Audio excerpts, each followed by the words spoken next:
उत्तर प्रदेश में पहले चरण के प्रचार का शोर खत्म हो गया है। पहले चरण में पश्चिमी यूपी की 58 सीटों पर मतदान होने हैं। 10 फरवरी को 11 जिलों की 58 सीटों पर मतदान होंगे। 58 विधानसभा सीटों पर 623 प्रत्याशी अपनी किस्मत आजमा रहे हैं। मथुरा और मुजफ्फरनगर की 2 सीटें ऐसी हैं जहां से सबसे ज्यादा 15-15 प्रत्याशी मैदान में हैं। पहले चरण में मैदान में उतरे 46% उम्मीदवार करोड़पति हैं। प्रत्याशियों की औसतन आय 3 करोड़ 72 लाख रुपए है। 156 प्रत्याशियों पर आपराधिक मामले चल रहे हैं। बीजेपी ने उत्तर प्रदेश में अपना 16 पेज का संकल्प पत्र 2022 जारी कर दिया। इस संकल्प पत्र में कुल 130 वादे किए गए हैं। वहीं समाजवादी पार्टी ने अपने घोषणा पत्र के साथ 22 के लिए 22 संकल्प भी जारी किए हैं। बीजेपी के संकल्प पत्र में कांग्रेस के वादे की तरह स्कूटी स्कीम को लेकर समाजवादी पार्टी की तरह किसानों को मुफ्त बिजली का वादा तक शामिल है। बीजेपी के घोषणा पत्र में कहा गया है कि किसानों को गन्ने का भुगतान 14 दिनों में होगा। समाजवादी पार्टी के घोषणा पत्र में कहा गया है कि किसानों को गन्ने का भुगतान 15 दिनों में होगा। बीजेपी ने कहा है कि किसानों को सिंचाई के लिए मुफ्त बिजली दी जाएगी। वहीं अखिलेश ने कहा है कि 300 यूनिट तक बिजली मुफ्त दी जाएगी। बीजेपी ने कहा है कि एमएसपी पर गेहूं चावल की खरीद को और मजबूत किया जाएगा, तो अखिलेश ने कहा कि सभी फसलों की खरीद एमएसपी पर होगी।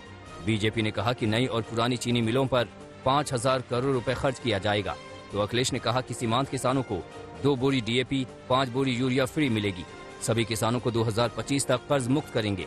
इसके अलावा अखिलेश ने कहा कि आंदोलन में शहीद हुए किसानों के परिवारों को 25 लाख रुपए की मदद दी जाएगी। समाजवादी पार्टी और बीजेपी दोनों की ओर से महिलाओं को लेकर भी बहुत सारे वादे किए गए हैं। बीजेपी ने कन्या सुमंगला योजना में 15 की बजाय 25,000 रुपए का वादा किया, तो अखिलेश ने कहा कि कन्या विद्याधन योजना फिर से शुरू की जाएगी। बीजेपी ने कहा कि गरीब बेटियों की शादी के लिए 1 लाख रुपए दिए जाएंगे। अखिलेश ने कहा कि केजी से पीजी तक बेटियों की पढ़ाई मुफ्त होगी। बीजेपी ने कहा कि उज्ज्वला योजना से जुड़ी महिलाओं को होली दिवाली पर 1-1 सिलेंडर मुफ्त दिया जाएगा, तो अखिलेश ने कहा कि महिलाओं को सरकारी नौकरी में 33% का आरक्षण मिलेगा। महिलाओं की सुरक्षा के लिए हेल्पलाइन होगी और हेट क्राइम में 0 टॉलरेंस होगा। उत्तर प्रदेश के रण में अखिलेश के समर्थन में पश्चिम बंगाल की मुख्यमंत्री ममता बनर्जी उतर चुकी हैं। ममता बनर्जी अखिलेश यादव के लिए प्रचार करेंगी। ममता बनर्जी ने अखिलेश यादव के साथ साझा प्रेस कॉन्फ्रेंस की और बीजेपी पर जमकर निशाना साधा। ममता बनर्जी ने कहा कि यूपी में बीजेपी को हराओ, 2024 में वो बीजेपी को देश से हटाएंगी।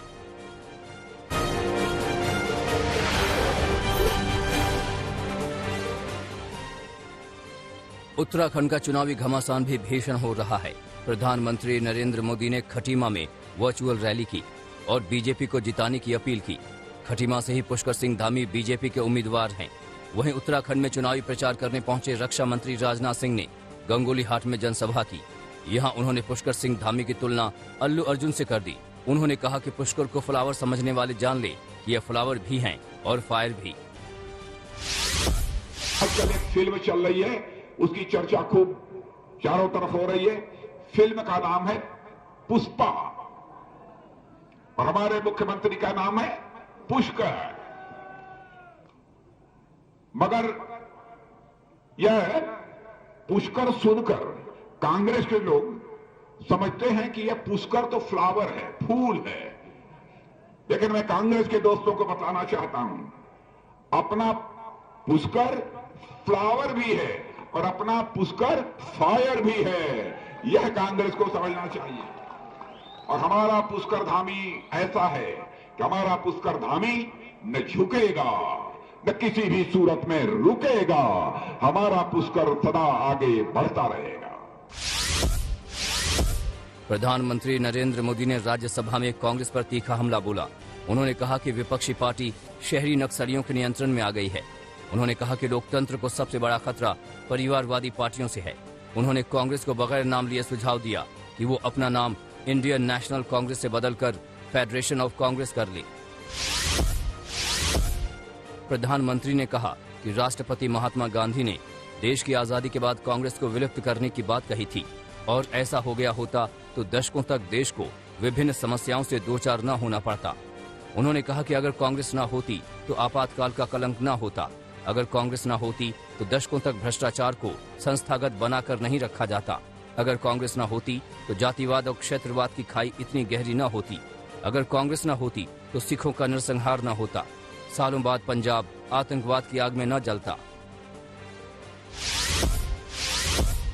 राज्यसभा में पीएम के बयानों पर राहुल गांधी ने पलटवार किया है। राहुल गांधी ने कहा कि प्रधानमंत्री इधर उधर की बात कर रहे हैं, मगर उनके 3 सवालों का जवाब नहीं दिया। राहुल ने कहा कि मैंने सदन में 3 बातें कही थी, लेकिन प्रधानमंत्री ने किसी भी बात पर जवाब नहीं दिया। मैंने पहले कोविड को लेकर भी कहा था कि कोविड से खतरा है और किसी ने मेरी बात नहीं मानी। मैंने सदन में बोला है कि पाकिस्तान और चीन से खतरा है और इसको गंभीरता से लेना चाहिए। उन्होंने अपने परनाना और देश के पहले प्रधानमंत्री जवाहरलाल नेहरू की गलतियां गिनाए जाने पर कहा कि उन्हें किसी के सर्टिफिकेट की जरूरत नहीं है।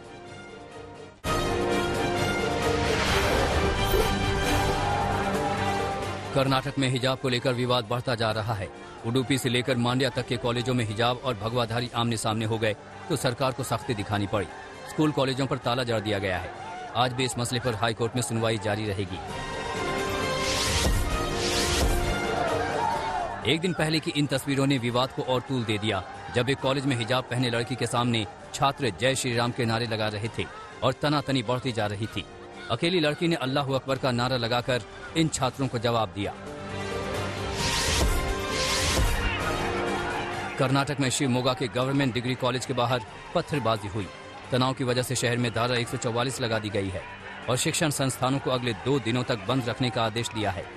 बगलकोट में भी हिंसक प्रदर्शन देखने को मिला। हिजाब का समर्थन और विरोध करने वाले छात्रों के गुटों में झड़प जैसा नजारा देखने को मिला।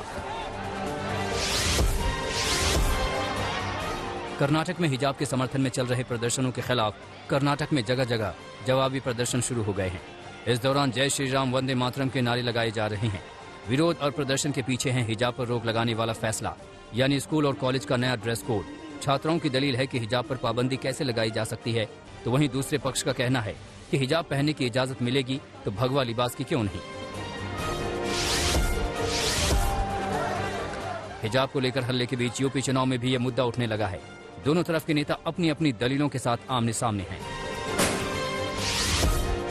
बीजेपी की सरकार कर्नाटका में गैर जरूरी के जुल्म कर रही है, संविधान के खिलाफ काम कर रही है, बल्कि संविधान की आर्टिकल 15, 19 और 21 का ग्रेव वायलेशन हो रहा है कि वहां के महिला बच्चियों को स्कूल में और कॉलेज में हिजाब पहनने से रोका जा रहा है।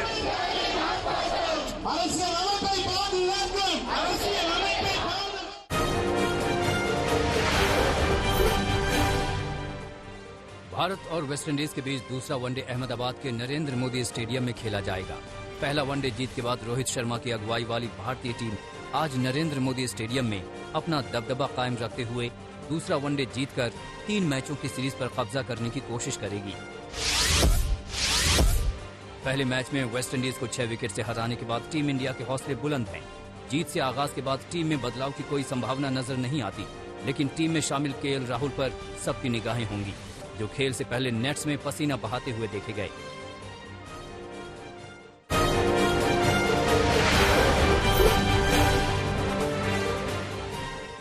रूस से बढ़ते तनाव के बीच यूक्रेन की दक्षिणपंथी राजनीतिक पार्टी युवाओं को दे रही मिलिट्री ट्रेनिंग।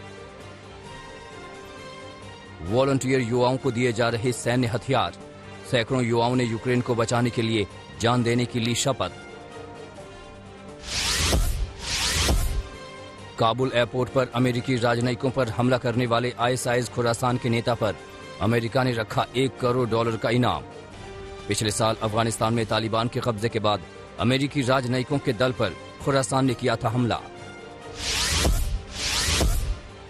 अमेरिका की सैन एंटोनियो कोर्ट के फेडरल जज ने एयरफोर्स पर लगाया $230 मिलियन का हर्जाना। 2017 में टेक्सास चर्च में हुए नरसंहार में वैध तरीके से एयरफोर्स से हमलावर ने खरीदा था हथियार। हादसे में मारे गए थे 8 मासूम बच्चों समेत दर्जनों लोग। कनाडा में प्रदर्शनकारियों ने डेट्रॉइट के पास यूएस कनाडा बॉर्डर ब्रिज को किया ब्लॉक। ब्रिज पर लगा सैकड़ों ट्रकों का लंबा जाम। कनाडा से डेट्रॉइट, मिशिगन, विंसर, ओंटारियो जाने वाले यात्री फंसे। संसद में वर्चुअल संबोधन में पीएम जस्टिन ट्रूडो ने प्रदर्शन बंद करने की अपील। ऑस्ट्रेलिया की संसद समेत संघीय नेताओं के कार्यालयों में काम करने वाली 1/3 महिलाओं पर यौन उत्पीड़न का एक रिपोर्ट में हुआ खुलासा। पीएम स्कॉट मॉरिसन ने ब्रिटनी हिंगिस के साहस को संसद में सराहा और माफी भी मांगी। ब्रिटनी हिंगिस ने सीनेट में सबसे पहले महिलाओं पर यौन उत्पीड़न को लेकर पुलिस में की थी शिकायत दर्ज।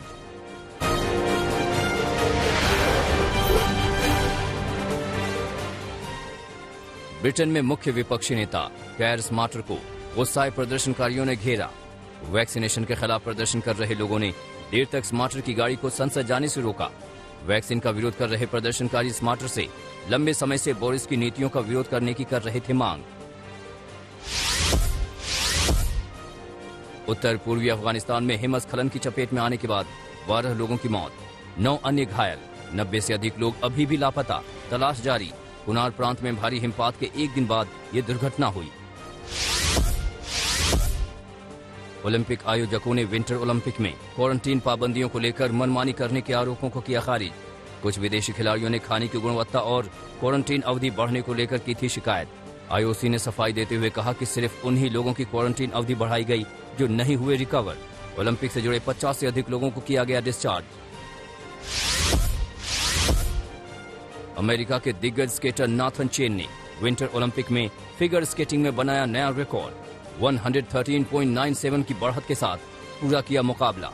जापान के स्कीयर कागियाना युमा 108 पॉइंट्स के साथ दूसरे स्थान पर। द करदाशियां के अगले सीजन का लंबे समय से इंतजार कर रहे प्रशंसकों के लिए गुड न्यूज। वैलेंटाइंस डे यानी 14 फरवरी के दिन 21वें सीजन का होगा प्रीमियर। नए सीजन के ट्रेलर ने तोड़े थे व्यूअरशिप के सारे रिकॉर्ड।